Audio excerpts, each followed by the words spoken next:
यह रोचक कथा उस काल की है जब सतयुग का आरंभ हुए बहुत दिन नहीं हुए थे। उस काल में एक बहुत ही बलवान, पराक्रमी और शक्तिशाली राक्षस था, जिसका धड़ आम मनुष्यों की भांति था, परंतु उसके सर के स्थान पर अश्व का सर था। इसलिए उसको लोग हैग्रीव के नाम से पुकारने लगे। हैग्रीव ने अपने बल और पराक्रम से पूरी पृथ्वी को उस समय जीता था और उस पे एक छत्र राज करता था। परंतु हैग्रीव को सारी पृथ्वी पर शासन करने से भी संतुष्टि नहीं थी और वह तो तीनों लोकों पर शासन करना चाहता था। हैग्रीव विचार करने लगा कि उसकी यह इच्छा कौन पूरा कर सकता है। फिर उसने सोचा कि ब्रह्मा, विष्णु और महेश उसकी यह इच्छा पूरी नहीं कर सकते, क्योंकि उन्होंने आज तक ऐसा वरदान किसी को नहीं दिया है जिसके फलस्वरूप कोई उन्हीं के धामों पर विजय प्राप्त कर सके।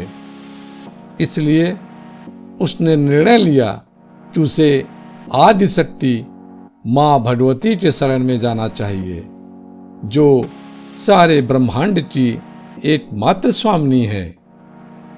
ऐसा विचार कर हैग्रीव ने अपना राज्य मंत्रियों के हाथों सौंपकर जंगल में माँ भगवती को प्रसन्न करने के लिए कठोर तपस्या करने लगा। हैग्रीव ने अन्न और जल त्याग कर माँ भगवती के महाबीज एकाक्षर मंत्र ओम ऐं ह्रीं क्लीं चामुंडाय विच्चे का जाप जोर जोर से करने लगा। हैग्रीव जंगल में आग, तूफान, वर्षा और जंगली जानवर से भयभीत न होते हुए बिना अन्न जल ग्रहण किए लगातार कई वर्षों तक माँ भगवती की तपस्या करता रहा। हैग्रीव के कठोर तपस्या से माँ भगवती प्रसन्न हुई और उसको दर्शन देते हुए बोली, हे वत्स, मैं तुम्हारे कठोर तपस्या से अति प्रसन्न हूँ और तुम्हें एक वरदान देना चाहती हूँ। तुम्हें जो चाहिए मुझसे सहर्ष मान लो। माँ भगवती को अपने समक्ष पाकर हैग्रीव अति प्रसन्न हुआ और माँ भगवती को प्रणाम करते हुए बोला कि हे माता, यदि आप मेरी तपस्या से प्रसन्न हैं तो मुझे यह वरदान दीजिए कि मैं अमर हो जाऊं। माँ भगवती ने हैग्रीव से कहा कि हे वत्स, इस धरातल पर जो भी प्राणी जन्म लेता है उसकी मृत्यु निश्चित है, इसलिए मैं तुम्हें अमर होने का वरदान नहीं दे सकती। तुम कोई दूसरा वरदान मान लो। यह सुनकर हैग्रीव ने कहा, ठीक है, तो मुझे आप यह वरदान दीजिए कि मेरी मृत्यु हैग्रीव के हाथों ही हो। माँ भगवती ने कहा कि हे वत्स, ऐसा ही होगा, और कहकर अंतर्ध्यान हो गई। माँ भगवती से वरदान पाकर राक्षस राज हैग्रीव बहुत ही प्रसन्न हुआ, क्योंकि हैग्रीव से मृत्यु होने का अर्थ है कि वह प्राणी जिसका धड़ मनुष्य का हो और सर अश्व का, और उस काल में ऐसा प्राणी सिर्फ एक वही था, और जब तक वह खुद को खुद ही से न मारे तब तक उसकी मृत्यु नहीं हो सकती। अतः वह अपने आप को अमर ही सोचने लगा। इसके पश्चात अपने राज्य को लौटकर उसने किस तरह से अब तीनों लोकों पर विजय प्राप्त की जा सकती है, इस पर अपने मंत्रियों के साथ विचार किया। काफी विचार विमर्श के पश्चात सभी इस पर सहमत हुए कि सर्वप्रथम स्वर्ग पर आक्रमण करके देवताओं के राजा इंद्र को बंदी बनाया जाए, तत्पश्चात शिवलोक पर आक्रमण किया जाए, उसके बाद ब्रह्मलोक और फिर अंत में वैकुंठ लोक पर आक्रमण किया जाए।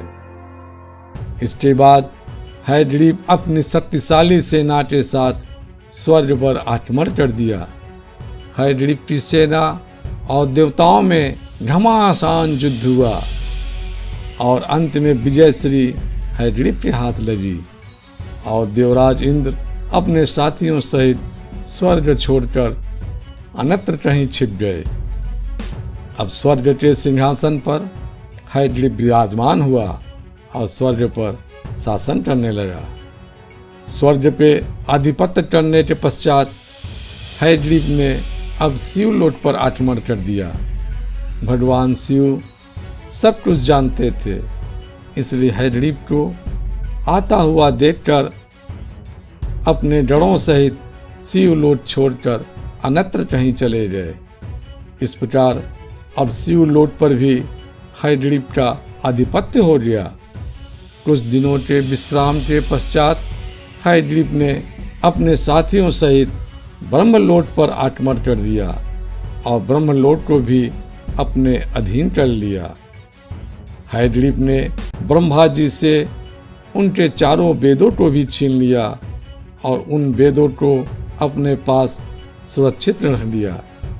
ब्रह्मा जी ब्रह्मलोक से अंतर्ध्यान होकर भगवान विष्णु के पास गए और उनसे स्वर्गलोक, शिवलोक और ब्रह्मलोक पर हयग्रीव द्वारा विजय प्राप्त करने की बात सुनाई।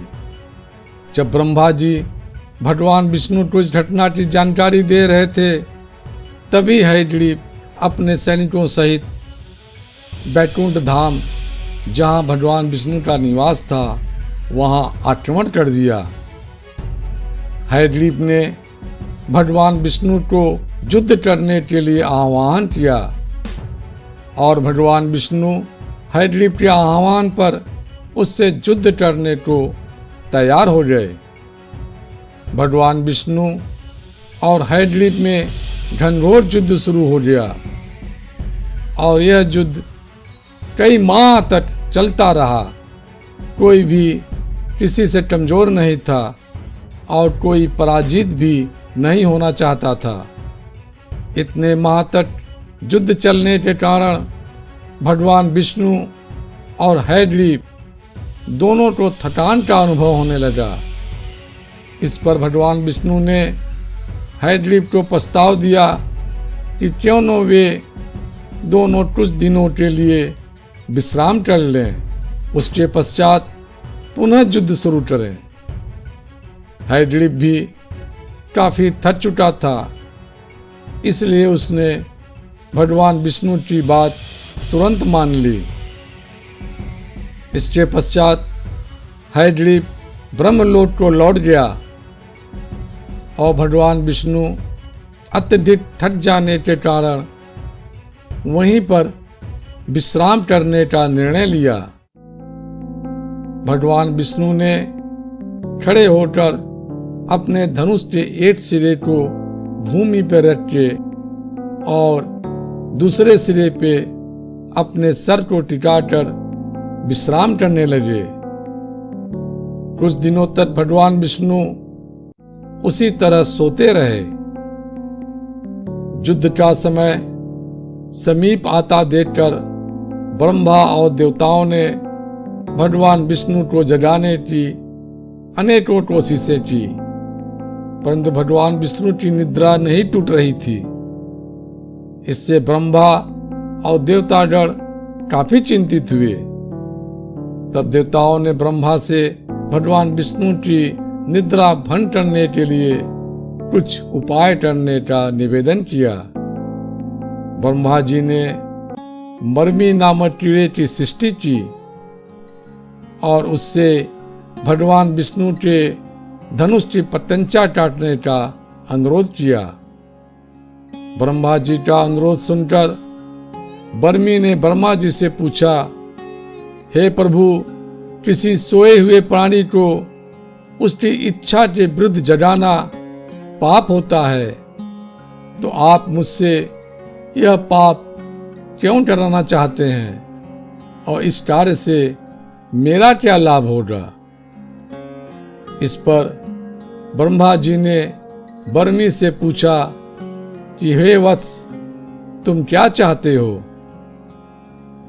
बर्मी ने कहा कि मैं जानता हूं कि इस समय भगवान विष्णु का जागना तीनों लोकों के लिए अति आवश्यक है, परंतु यह कार्य मैं तभी करूंगा जब मुझे भी हवन से प्राप्त भविष्य का अधिकारी बनाया जाए।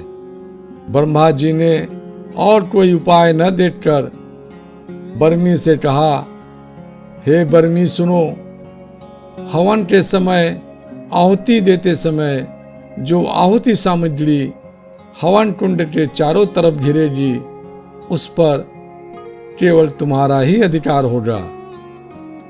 इसके पश्चात बर्मी ने भगवान विष्णु के धनुष की पतंचा को नीचे से काट दी। धनुष की पतंचा कटने पर एक जोरदार आवाज हुई और धनुष सीधा हो गया, जिसके झटके से भगवान विष्णु का सर उनके धड़ से अलग होकर आकाश में अंतर्ध्यान हो गया। भगवान विष्णु का केवल धड़ सामने देखकर ब्रह्मा जी और सभी देवतागण अत्यंत भयभीत हुए। अंत में विचलित होकर सभी मां भगवती को पुकारने लगे। उन लोगों की पुकार सुनकर मां भगवती ब्रह्मा जी और देवताओं के सामने प्रकट हुई। ब्रह्मा जी और देवतागण ने मां भगवती को सारा वृत्तांत कह सुनाया और उनसे इस विकट समस्या का निवारण करने की प्रार्थना की। इस पर मां भगवती ने कहा कि हे ब्रह्मा जी और समस्त देवतागण, आप लोग जरा भी विचलित न होइए, क्योंकि ये सारी घटना जो हुई है यह पहले से ही निश्चित थी। भगवान विष्णु का सर धड़ से अलग होने का कारण मां लक्ष्मी का दिया भगवान विष्णु को अभिशाप था। यह सारी लीला मेरी ही रचाई हुई थी ताकि राक्षस राज हैडलीप का वध हो सके। मैं सारी घटना का वर्णन करती हूँ। एक बार बैकुंठ धाम में मां लक्ष्मी की ओर देखकर भगवान विष्णु मंद मंद मुस्कुराने लगे।